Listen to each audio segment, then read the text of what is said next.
हाँ बेटा, हाँ बेटा, अब इससे पहले हमने साहित्य का जो इतिहास है, इसमें आधुनिक काल चल रहा है और आधुनिक काल को आचार्य रामचंद्र शुक्ल ने अपने प्रमाणों, अपने तर्कों, साक्ष्यों के आधार पर अलग अलग युगों के अंदर कालखंडों में विभक्त किया है, जिनमें पहला उनका जो काल रहा है के बारे में हम अध्ययन कर चुके हैं। इसके बाद में दूसरा जो द्विवेदी काल है, द्विवेदी काल का जो काव्यात्मक पक्ष है उस पर हम चर्चा कर चुके हैं। अब द्विवेदी काल का काव्य के बाद में जो गद्य पक्ष है उस पर हम चर्चा करेंगे। अवधि वही है, पक्ष बदला है, पहले काव्य पक्ष था और अब यहां काव्य की जगह गद्य पक्ष है।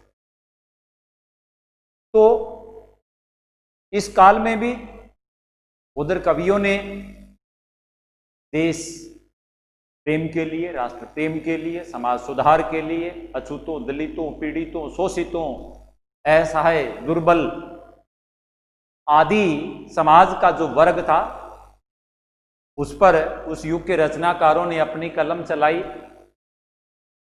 तो उसी तरह से यहां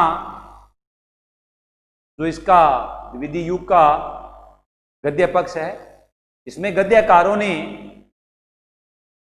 अलग अलग तरह की गद्य विधाओं का विकास करके उनके द्वारा चेतना जागृति लाने का प्रयास किया। सबसे पहले अगर हम जिन गद्य विधाओं का विकास हुआ है उन गद्य विधाओं का जिक्र करें, बात करें, तो इस युग में गद्य की लगभग सभी विधाओं का विकास हुआ है। चाहे वो नाटक है, उपन्यास है, संस्मरण है, जीवनी है, आलोचना है, कहानी है, ये गद्य की विधाएं मानी जाती हैं। और इनमें, इन विधाओं में उस युग की जो राष्ट्रीयता व समाज सुधार की जो बात है वो कही गई है। विशेष बल राष्ट्रीयता और समाज में सुधार लाने के लिए इस युग के गद्यकारों ने किया है। अब हम बात करते हैं इस गद्यात्मक पक्ष के अंदर नाटक की। सबसे पहले एक नंबर नाटक पर चर्चा करते हैं।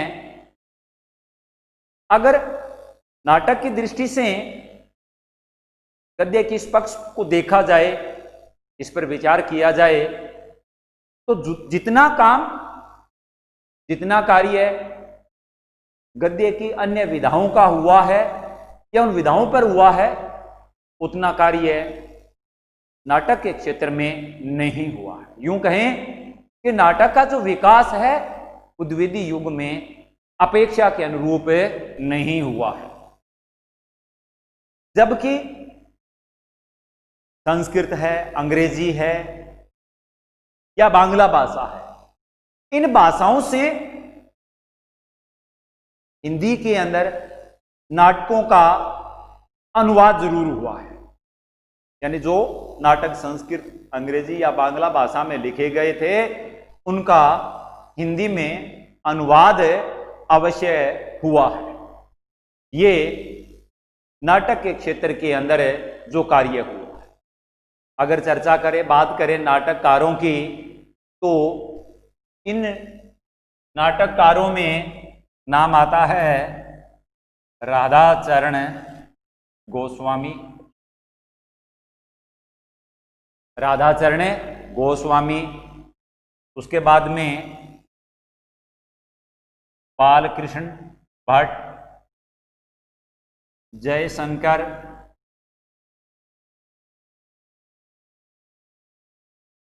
प्रसाद, वृंदालाल वर्मा,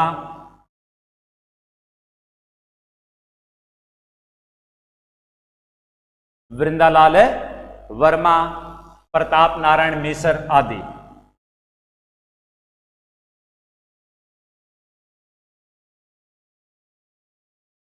आदि द्वितीय युग के प्रमुख नाटककार माने जाते हैं। इसके बाद में, नाटक के बाद में आगे बात करते हैं हम उपन्यास की। 2 नंबर,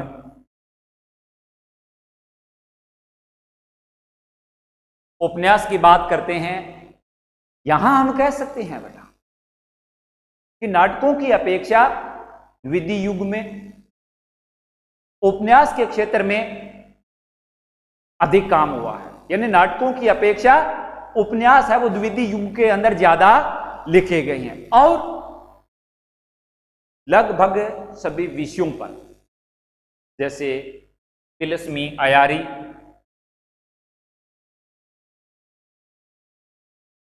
तिलस्मी अय्यारी के बाद में जासूसी घटना प्रदान,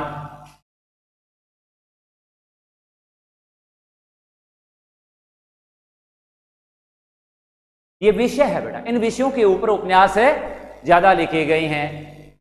इसके अलावा ऐतिहासिक, सामाजिक, ऐतिहासिक, सामाजिक, इन विषयों पर इस युग में उपन्यासों की रचना हुई है। तिलस्मी और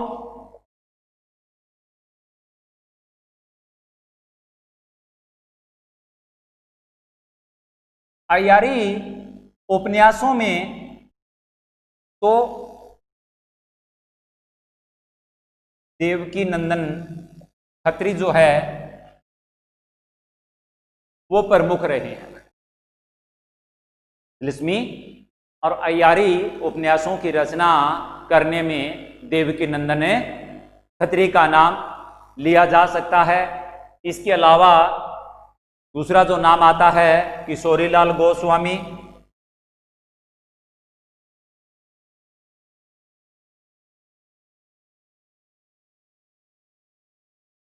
किशोरीलाल गोस्वामी के बाद में दुर्गा प्रसाद खत्री।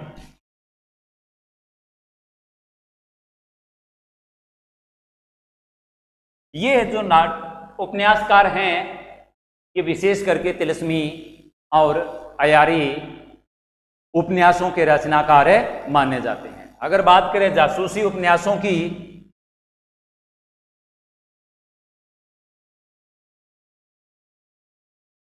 तो जासूसी उपन्यासों की अगर हम बात करें तो इनमें जो नाम आता है वो गोपाल राम गहमरी का है। यानी इस युग में जासूसी उपन्यास भी लिखे गए जिनमें गोपाल राम गहमरी, इनके बाद में अगर ऐतिहासिक उपन्यासों की बात करें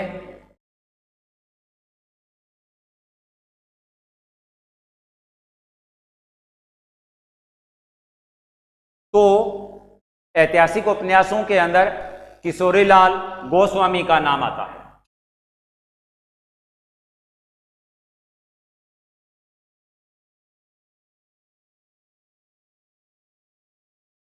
और इसके बाद में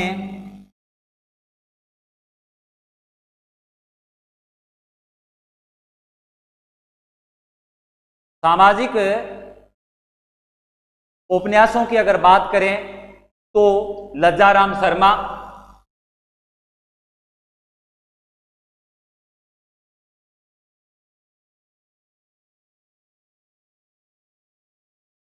लज्जाराम शर्मा के बाद में अयोध्या सिंह,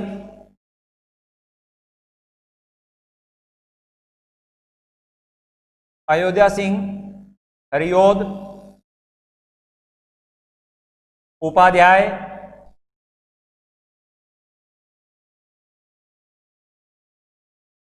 अयोध्या सिंह उपाध्याय,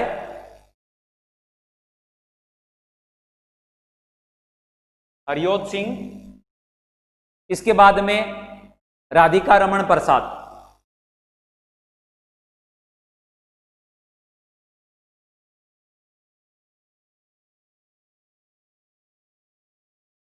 राधिका रमण प्रसाद सिंह ये सामाजिक उपन्यासकार माने जाते हैं बेटा। तो इस प्रकार से इस युग में, द्वितीय युग में तिलस्मी, अयारी, जासूसी, घटना प्रधान, ऐतिहासिक, सामाजिक उपन्यास लिखे गए। इन विषयों पर इस युग में उपन्यासों की रचना हुई और ये देवकीनंदन खत्री यानी तिलस्मी अयारी उपन्यासकार रहे हैं। किशोरीलाल गोस्वामी, दुर्गा प्रसाद खत्री ये भी तिलस्मी अयारी उपन्यासकार। इसके बाद में जासूसियों उपन्यासों में गोपाल राम गैमरी का नाम आता है। ऐतिहासिक में किशोरीलाल गोस्वामी का नाम आता है। और उसके बाद में सामाजिक उपन्यासकारों की बात करें, लजाराम शर्मा, अयोध्या सिंह उपाध्याय और राधिका रमण प्रसाद, ये मुख्य इस युग के उपन्यासकार रहे। इसके बाद में आगे हम उपन्यास के बाद में जिक्र करते हैं बेटा कहानी का। ये गद्य की विधाएं चल रही है, इन पर चर्चा कर रही हैं। कह सकते हैं बेटा जैसे ही सरस्वती पत्रिका का प्रकाशन हुआ और सरस्वती पत्रिका के प्रकाशन के साथ ही हिंदी कहानी का विकास शुरू हो गया, यानी हिंदी कहानी की विकास यात्रा यहां से आरंभ हो चुकी थी। इस युग में जो शुरुआत में यानी आरंभिक जो लेखक थे उनमें किशोरीलाल गोस्वामी,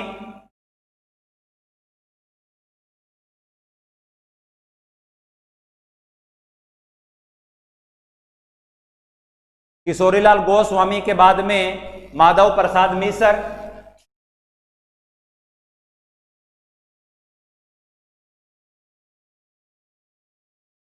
माधव प्रसाद मिश्र के बाद में बंग महिला,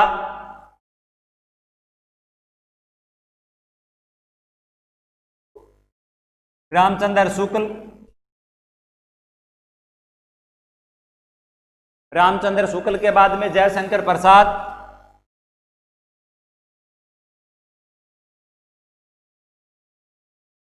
जयशंकर प्रसाद के बाद में वृंदालाल वर्मा,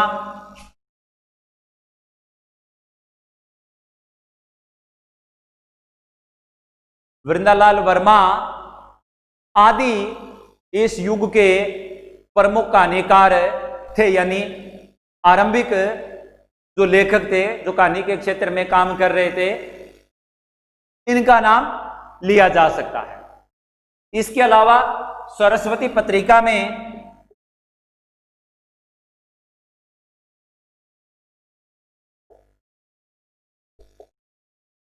(1903) में कहानी छपी 11 वर्ष का समय।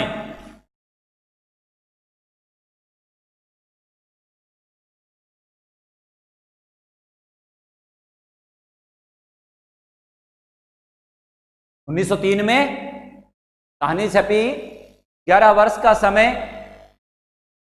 जो आचार्य रामचंद्र शुक्ल की थी, जो सरस्वती पत्रिका के अंदर 1903 में प्रकाशित हुई।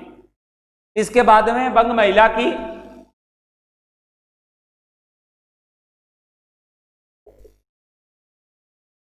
1907 में दुलाई वाली प्रकाशित हुई। कहानी का नाम है दुलाई वाली, जो 1907 में सरस्वती पत्रिका के अंदर प्रकाशित हुई। इसके बाद में ऐतिहासिक कहानियां भी इस युग में लिखी गई हैं। इस युग में ऐतिहासिक कहानियां का भी जिक्र हुआ है और ऐतिहासिक कहानियों में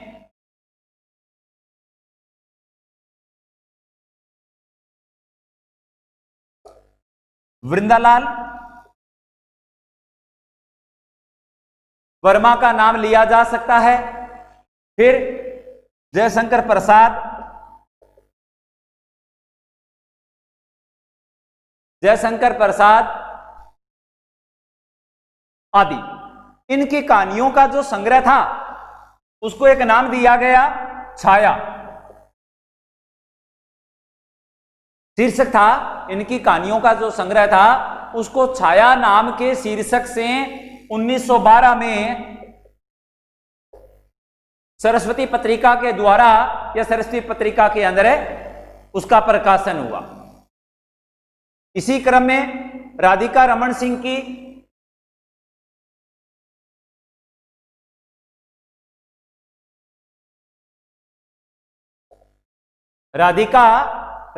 की कानों में कंगना,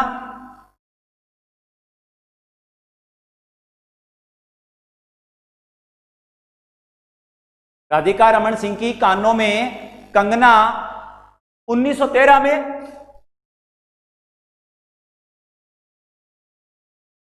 हिंदू पत्रिका में प्रकाशित हुई। और इसके बाद में श्री प्रेमचंद जी का आगमन होता है और उनकी कहानियों का प्रकाशन भी सरस्वती पत्रिका में हुआ।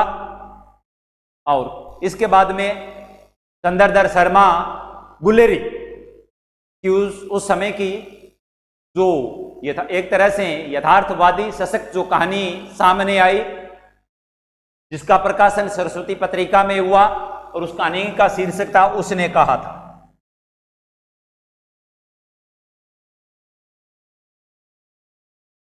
तो इस प्रकार से इन कहानीकारकों ने इस युग में, विविध युग में कहानियों के द्वारा अपना योगदान देकर के और कहानी की विधा को आगे बढ़ाया। इसके बाद में, कहानी के बाद में आगे हम चर्चा करते हैं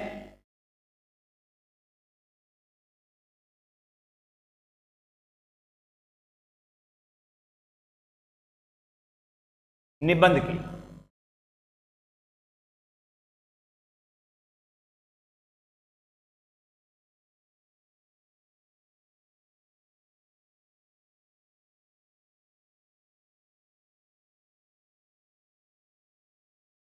कहानी के बाद में निबंध पर बात करते हैं। गद्य लेखन में सबसे ठोस प्रभावशाली विधा निबंध ही होता है। द्वितीय युग में निबंध के क्षेत्र में अधिक सफलता प्राप्ति का श्रेय स्वयं महावीर प्रसाद द्विवेदी को ही जाता है। इनके अलावा गोविंद नारायण,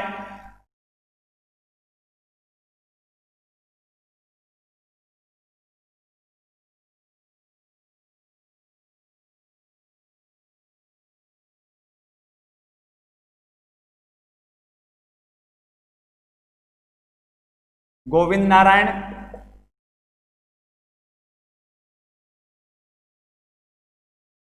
इसके बाद में गोविंद नारायण के बाद में गोविंद नारायण मिसर पूरा नाम है इनका। फिर इसके बाद में बाल मुकुंद गुप्त,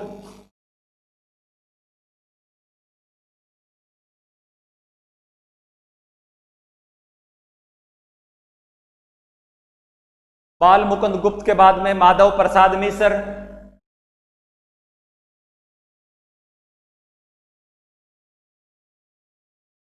मिश्र बंधु, मिश्र बंधु के बाद में सरदार पूर्ण सिंह,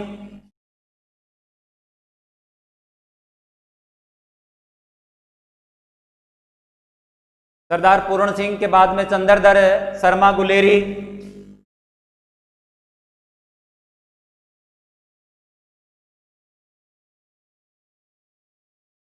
इसके बाद में जगन्नाथ प्रसाद चतुर्वेदी,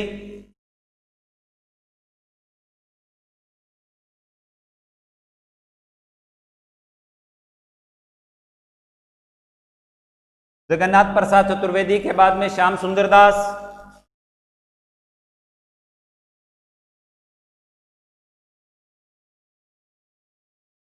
रामचंद्र शुक्ल,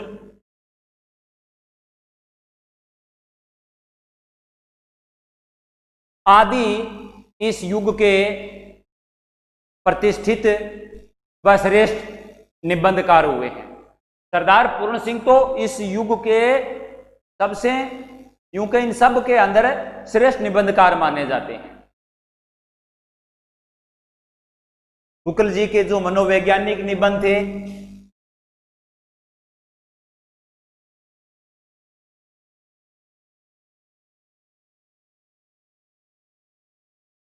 शुक्ल जी के जो मनोवैज्ञानिक निबंध थे वो नागरी प्रचारिणी पत्रिका, उस समय एक पत्रिका निकलती थी जिसका नाम था नागरी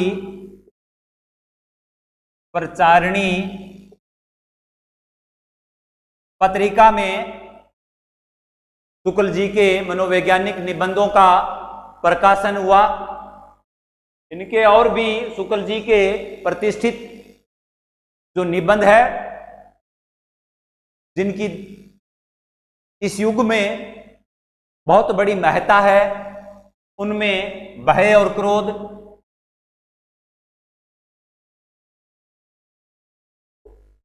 भय और क्रोध, ईर्ष्या, घृणा,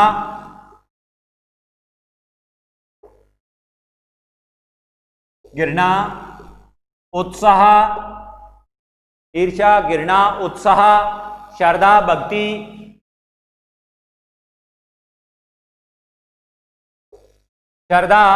भक्ति, करुणा,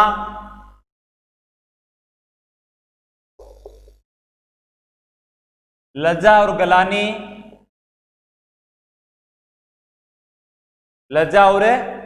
गलानी, लोभ और प्रीति।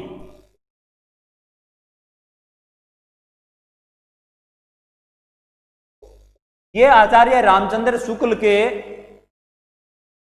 सबसे अधिक प्रभावशाली, ठोस, यथार्थ व सूक्ष्मात्मक जो निबंध है जो द्वितीय युग के अंदर लिखे गए हैं। इसके बाद में, निबंध के बाद में आगे हम चर्चा करते हैं बेटा आलोचना की।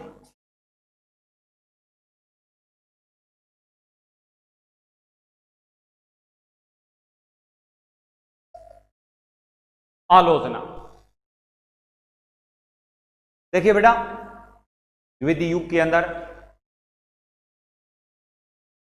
तुलनात्मक जो आलोचना थी उसकी शुरुआत हो चुकी। तुलना समझते हो बेटा?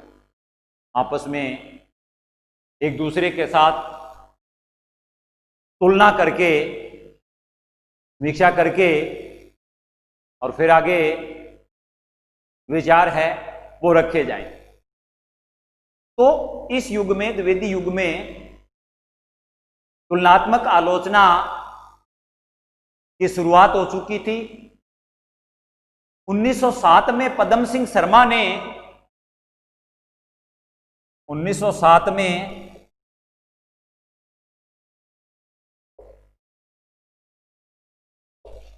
पद्म सिंह शर्मा ने बिहारी और सादी की तुलना करके यह काम शुरू कर दिया था।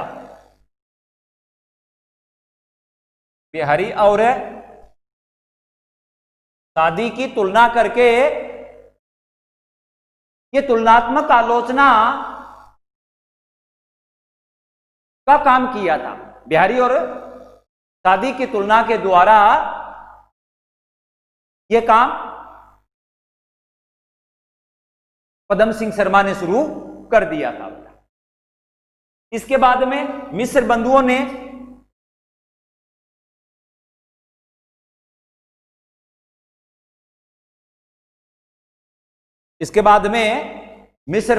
हिंदी नवरत्न,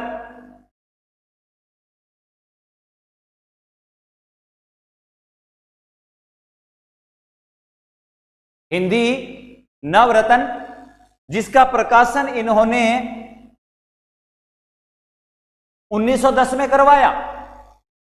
मिश्र बंधुओं ने हिंदी नवरत्न शीर्षक से 1910 में इसका प्रकाशन करवाया।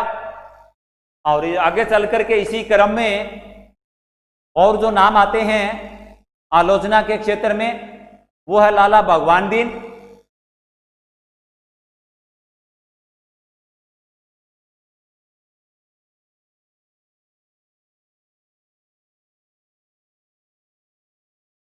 लाला भगवान दीन, कृष्ण बिहारी मिश्र,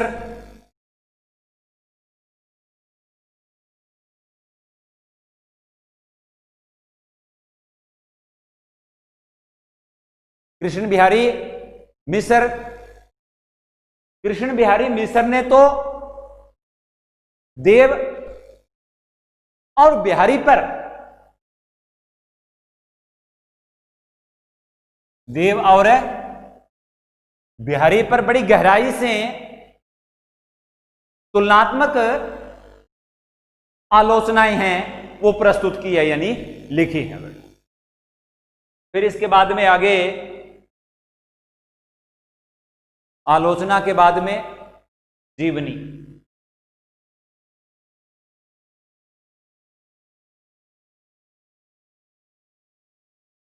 यह भी गद्य की एक प्रमुख विधा है। इस पर चर्चा करते हैं। द्विवेदी युग में जीवनी लेखन पर भी पर्याप्त काम हुआ बड़े स्तर पर।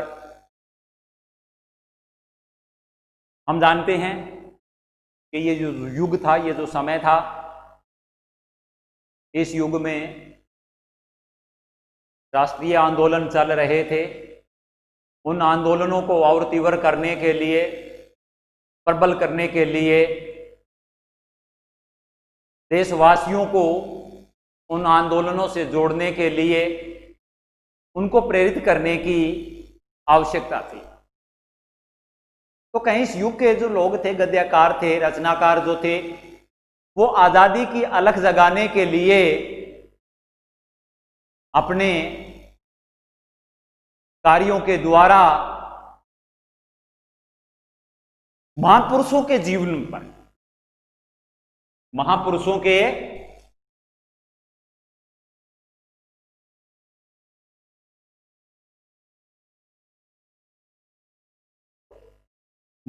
के जीवन पर, इस समय से पहले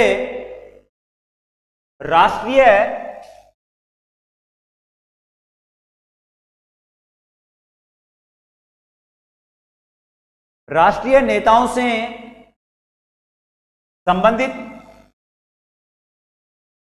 बड़े बड़े जो महापुरुष हुए हैं समाज में, दुनिया में, उनके जीवन को इन जीवनियों में रख करके और लोगों को, दुनिया को, अर्जा को प्रेरित व जागृत करने की कोशिश की। राष्ट्रीय नेताओं से संबंधित भी इन्होंने जीवनियां लिखी, जिनमें इनकी जीवनियों के शीर्षक लाजपत महिमा,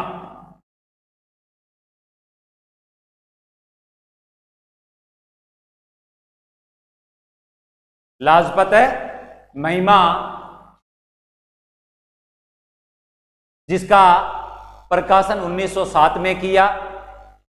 फिर इसके बाद में तपोनिष्ठ,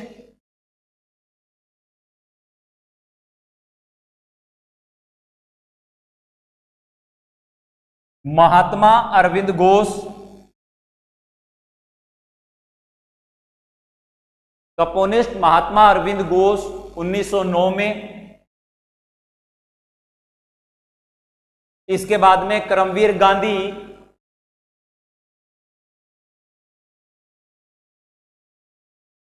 1913 में। फिर धर्मवीर गांधी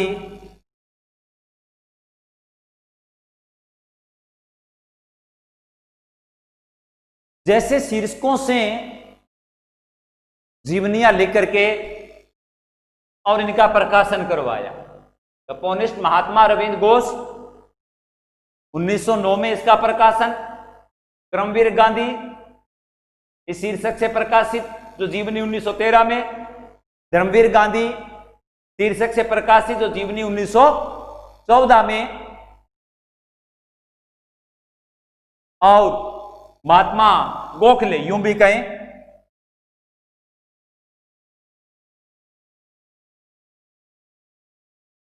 के जीवन से संबंधित जीवनियां लिखी।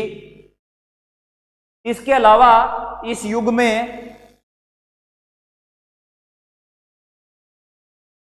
ऐतिहासिक जीवनियां भी लिखी गई है। कैसी जीवनियां बेटा? ऐतिहासिक जीवनियां।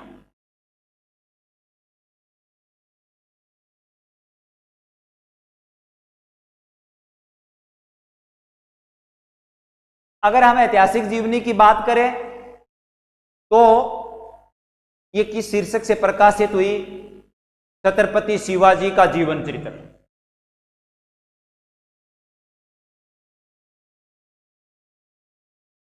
छत्रपति शिवाजी का जीवन चरित्र, यानी इस शीर्षक के अंदर छत्रपति शिवाजी का जो जीवन था, उनके जो कार्य थे, उनको यहां रखा गया बेटा। और जब हम किसी ऐसे ऐतिहासिक पुरुषों के जीवन को पढ़ते हैं, महापुरुषों के जीवन को पढ़ते हैं जिनमें वीरता, देशभक्ति, राष्ट्र प्रेम का भाव होता है,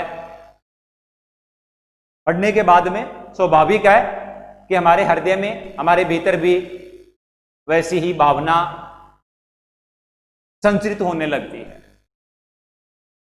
तो ऐसा कार्य इन्होंने किया, छत्रपति शिवाजी का जीवन चरित्र। इसके बाद में लोकमान्य तिलक का जीवन चरित्र,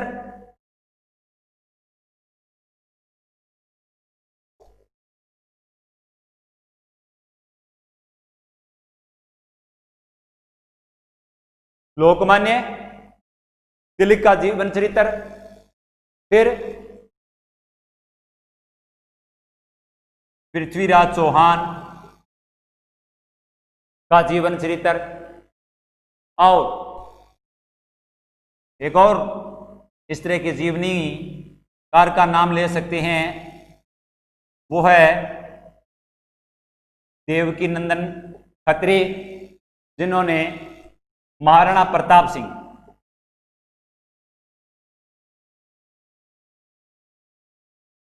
महाराणा प्रताप सिंह शीर्षक से जीवनियों की रचना करके और देशवासियों के अंदर राष्ट्र प्रेम, देशभक्ति व बलिदानी भावना की प्रेरणा दी बेटा। तो अब जीवनी के बाद में हम आगे जो बात करते हैं वो है यात्रा वृंत। यह भी गद्य लेखन की एक विधा है, कह सकते हैं द्विविधि युग था वो यात्रा वृंत लेखन के लिए एक महत्वपूर्ण युग साबित हुआ। इस युग में स्वामी मंगलानंद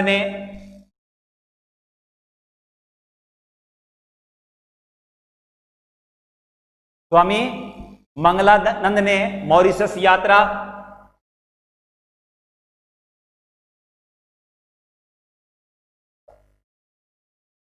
इनका यात्रा वृंत का शीर्षक है मॉरिशस यात्रा, श्रीधर पाठक।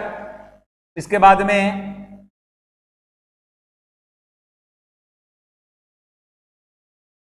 श्रीधर जो पाठक है, इनकी जो यात्रा वृत्तांत शीर्षक रहा है वो देहरादून शिमला यात्रा।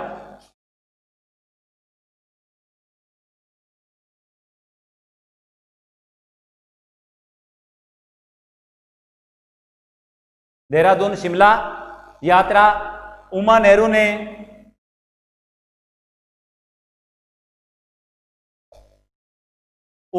ने युद्ध क्षेत्र की सैर,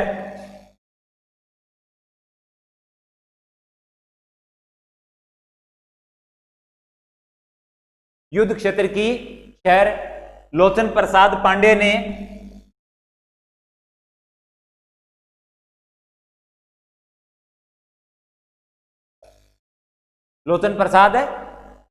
ने हमारी यात्रा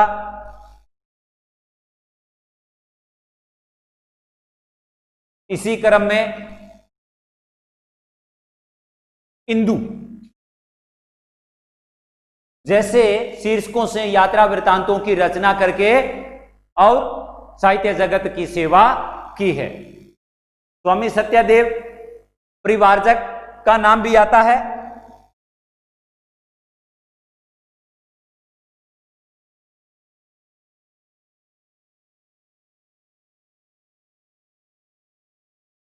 स्वामी सत्यदेव परिव्राजक ने अमेरिका दिग्दर्शन,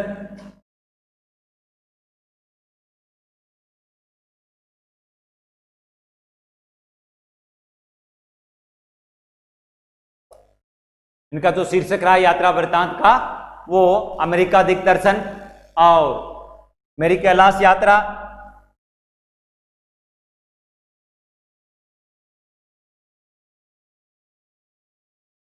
इसके बाद में अमेरिका भ्रमण।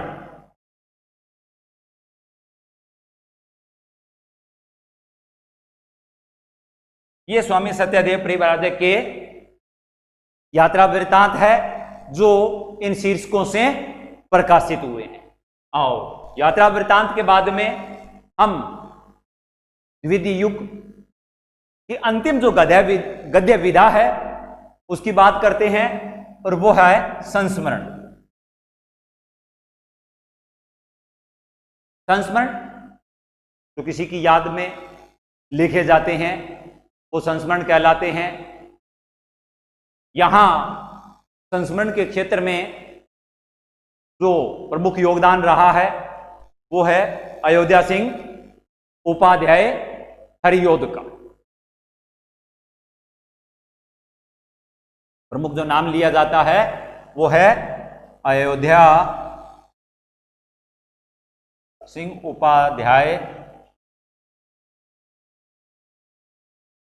हरियोध।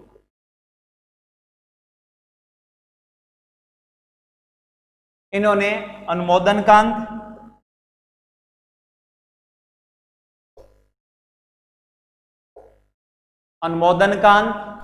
सभा की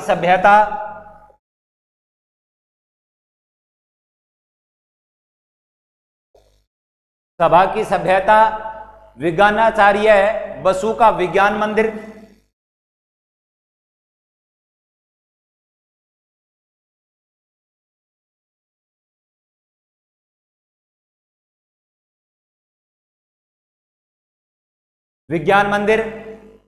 और इधर उधर की बातें।